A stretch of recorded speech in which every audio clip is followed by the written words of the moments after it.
రాజమౌళి గారు, మీకు ఇబ్బంది కలిగింది, మీ వీడియో రకరకాల చోట్లకి ఏదో ఇబ్బంది కలిగి మీరు రిలీజ్ చేయలేకపోయారు. ఎవరి కష్టాలు వాళ్ళకు ఉంటాయి, కాదనట్లేదండి. కానీ ఆంజనేయ స్వామి వినకుండి నడిపిస్తాడు అని మీ నాన్నగారు అన్నారు. అది ఇప్పుడు భావ్యంగా అనిపించట్లేదు మీకు అన్నారు కదా. పోనీ బాహుబలి సినిమాలో కోట్లు సంపాదించారు కదండి శివలింగాన్ని ఎత్తిపించి పాపం ప్రభాస్ గారితో.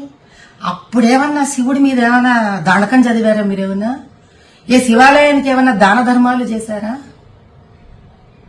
ఆ రోజు చేసింది లేదు, ఈ రోజు తిట్టుకోవడం ఎందుకండి ఆంజనేయ స్వామిని చెప్పండి.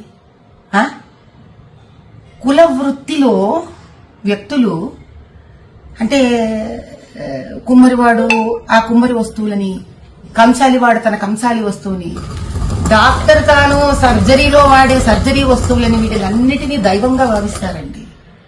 భగవంతుడు డబ్బు సంపాదనకి వాడుకోండి, కాదనట్లేదు. కనీసం డబ్బు సంపాదనకి ఉపయోగపడ్డాడు భగవంతుడు అని ఆయన పట్ల ఒక గౌరవం ఉంచడం మీలాంటి వాళ్ళకి, మాలాంటి వాళ్ళకి, మనందరికీ సామాజిక స్ఫూర్తిగా ఉండాలి. ఎందుకంటే ప్రజలు మనని చూసి మన మాట విని చైతన్యవంతమవుతారు.